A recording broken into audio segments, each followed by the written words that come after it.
2 hari lalu kita sudah menyaksikan kegagalan timnas Indonesia U23 di Piala AFF U23. Tapi banyak hal positif yang bisa didapatkan dari pertandingan melawan Vietnam itu, atau keseluruhan di Piala AFF U23. Apa saja saya ceritakan video ini.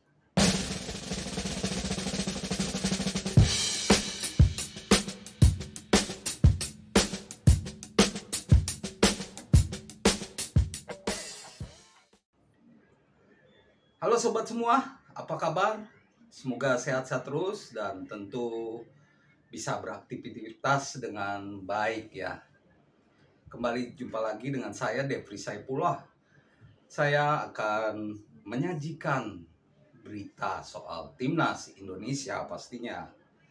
Ya, kita tahu Indonesia sudah kalah di Piala AFF U23.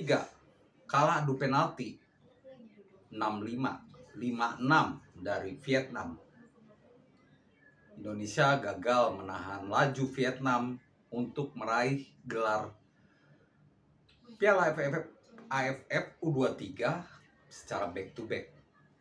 Dan Indonesia juga gagal meneruskan tren positif usai menang di SEA Games U23. Tapi kok saya tidak kecewa ya? Karena saya melihat bahwa ini luar biasa gitu loh. Sintayong memang kembali gagal ya untuk membuktikan diri bisa memberi trofi. Saya yakin dia cukup stres juga untuk memenuhi ekspektasi pecinta sepak bola di Indonesia, netizen. Tapi apa yang disajikan oleh Sintayong di Piala AFF U23 ini luar biasa.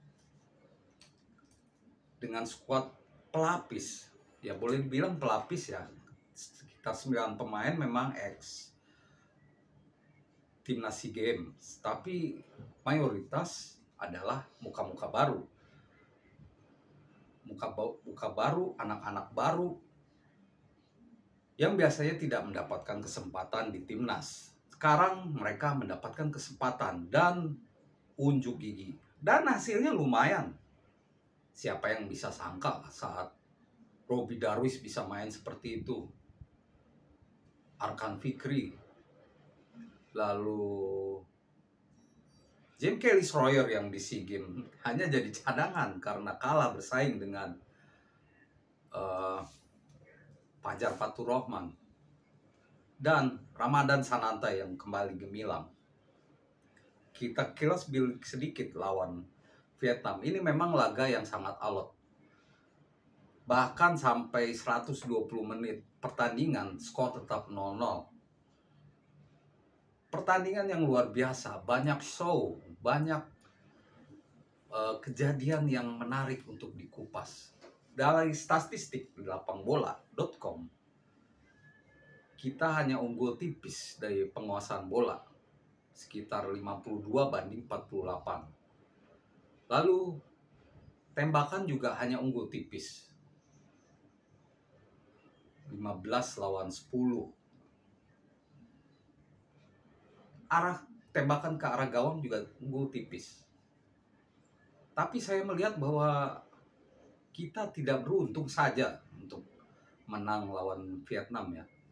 Soalnya saat mereka gagal eksekusi penalti di waktu normal, kita malah mendapatkan banyak peluang dari Ramadan Sananta, terus dari Kelly-Schroyer, lalu dari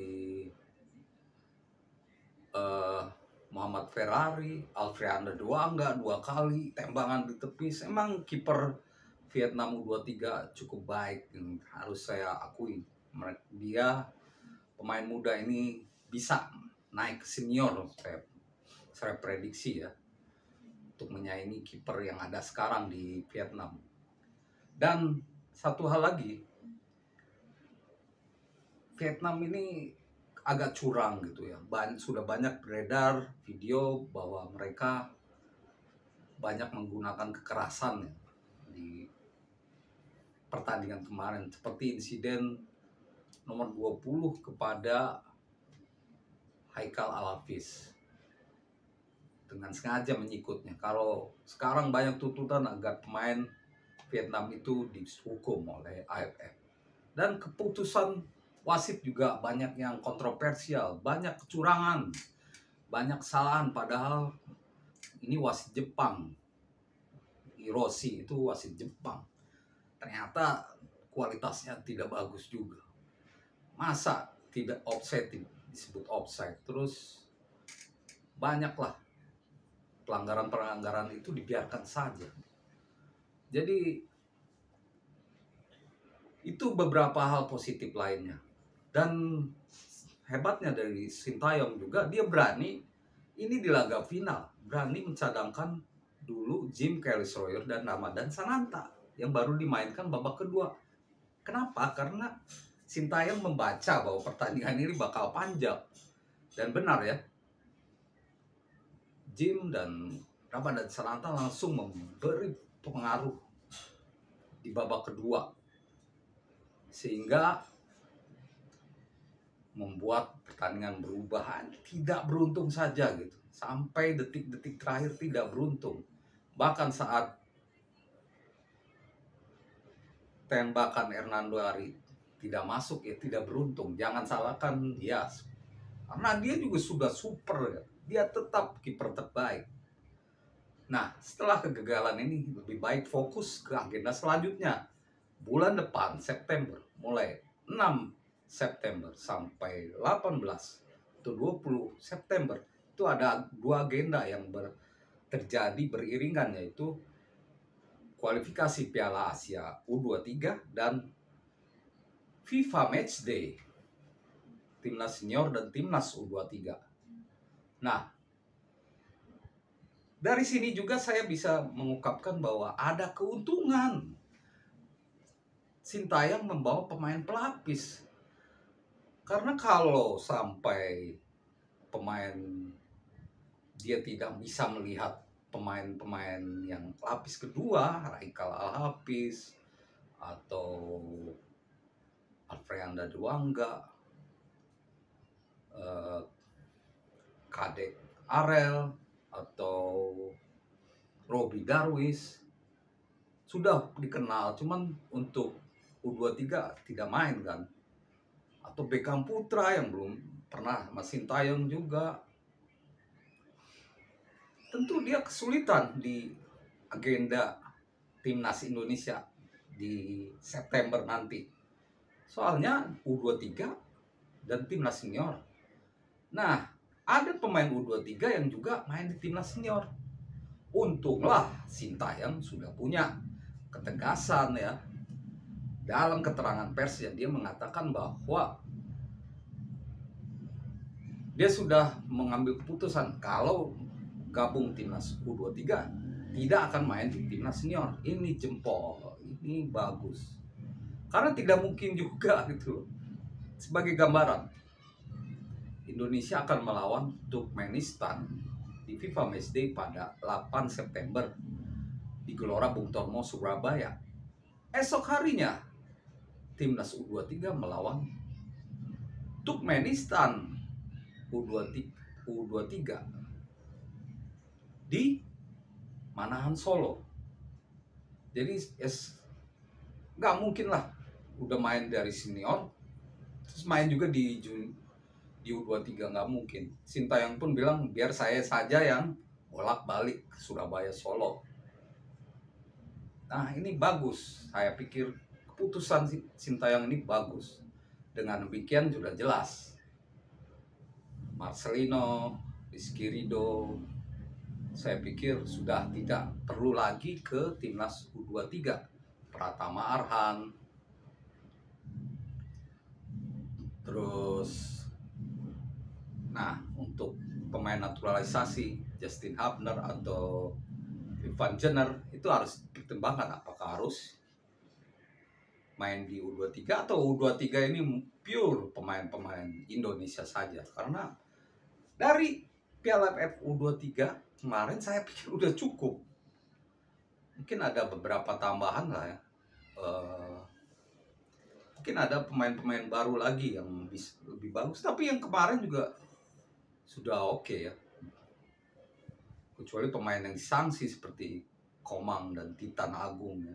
Jangan sampai dipanggil lagi, itu udah jelas disanksi, malah dipanggil juga gitu kan. Nah, jadi Sintayong sendiri udah punya keputusan gitu loh. Jadi prediksi saya memang ke depan pemain yang udah fix senior ya main di senior sih. Pratama Arhan, lalu Marcelino, Rizky Ridho itu udah di senior saja menurut saya ya. Nah, untuk Hernando Ari ada kemungkinan dia akan di timnas U23, sedangkan di timnas senior mungkin ada Sahrul Trisna atau ya pemain-pemain baru lainnya. Saya tidak khawatir sih kalau senior sih udah bagus-bagus ya. Sen Paninama ada juga, lalu banyak. Jadi menurut saya Sintayong udah tidak mau lagi pemainnya main di U23 juga, main di senior juga. Ini bagus, jangan sampai sebelum-sebelumnya sering terjadi. Marcelino misalkan main di U20, main di U23 juga, main di senior juga, itu kan luar. Jadi ada gunanya pemain pelapis di timnas U23 yang main di Piala AFF U23 lalu, walaupun tidak juara, tapi saya bisa melihat pemain-pemain yang lain selain pemain-pemain yang biasa diandalkan. Jadi ada gunanya.